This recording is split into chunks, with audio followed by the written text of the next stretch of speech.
Boardmasters has been an integral part of the British surf scene for over 30 years. From humble beginnings, the event has become the biggest of its type on Britain's surfing calendar. It features shortboard and longboard competitions, skateboarding and BMX, plus a hugely popular music festival. Boardmasters is based in Newquay in southwest England.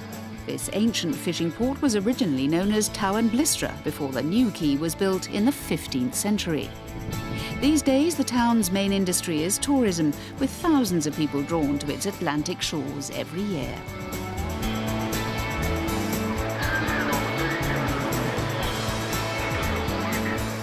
Fistral Beach plays host to the surfing competition.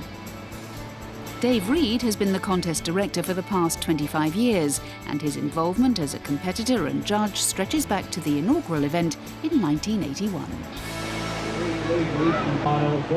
This event has been so popular and so commercially important for the surfing industry, sponsors and the people in the area, and all sorts of things, as with every other event that happens around the world like this, that it's grown in different directions. The music element of the event has got a lot stronger.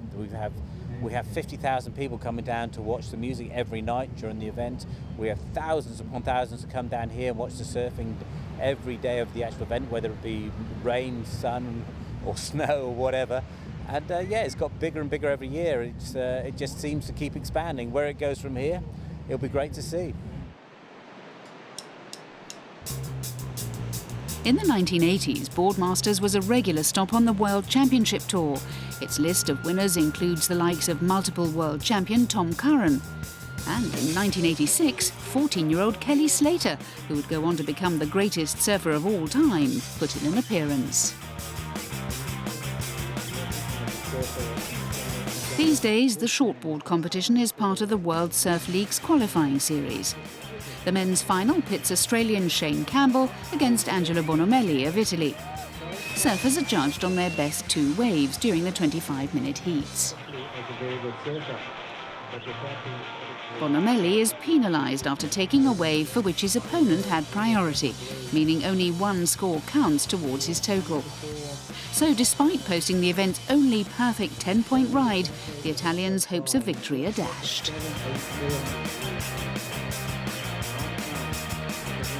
Campbell improves his score with some solid surfing on his forehand to claim his first qualifying series win.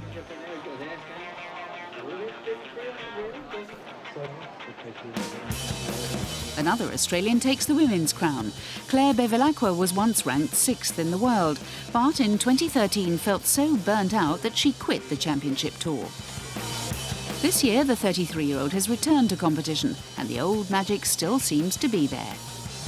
Bevo dispatches Basque surfer Ariane Ochoa, proving she's well and truly on the comeback trail. Everybody associates England with being cold and the waves being small and there being a lot of rain, and it's actually, you know, it's a really, really fun place. It's one of the most exciting places to come to compete because of the crowd. Everyone is down here having a good time, so you definitely feed off the energy of the locals. With competition over for the day, the locals' energy switches to the Boardmasters Music Festival as the likes of Kaiser Chiefs and Primal Scream entertain the 50,000-strong crowd. The following day, the longboarding event reaches its climax. One of the favourites is local hero Ben Skinner, an 11-time European champion. Shortboards, you don't really move up and down the board. You take off, your feet stay very static, and it's much more progressive and performance orientated. Modern longboarding's become much more progressive too, but we still like to combine both ends of the spectrum. So a real traditional element with a progressive element involved as well. And longboarding's really about that. You'll see people hanging 10, and that's really where surfing began and is where its heritage lies. Skinner loses out to his best mate and fellow Englishman Adam Griffiths in the quarterfinals. The pick of the day's action is the semi-final encounter between Frenchman Antoine and Edouard Del Perro. The Biarritz-based brothers exchange the lead several times before Edouard ultimately prevails.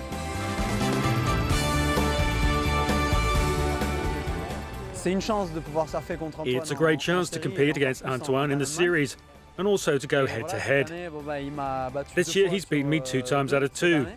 So the third time around, I'm really pleased to beat him in the semi-final. He's already European champion, so I guess he had nothing to lose. At the start, it was just like free surfing. And then we both realised that we had to compete and really battle against each other. So it was hard work, but it's always a pleasure to have the chance to surf against him in a competition like this one.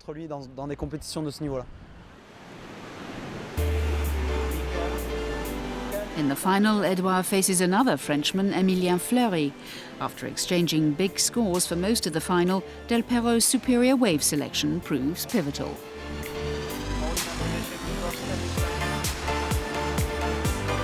The 26-year-old emerges victorious for the first time this season, propelling him to second in the European rankings behind his brother Antoine.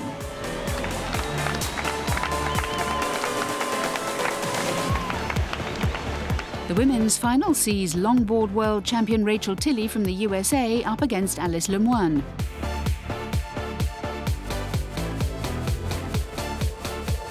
Lemoine, who hails from the French overseas département of Réunion Island, responds to Tilley's strong start with 2 high-scoring waves of her own.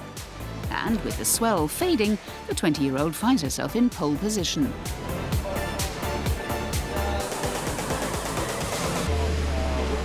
Having earlier secured her 3rd European title, Lemoine underlines her competitive class with victory at the Boardmasters.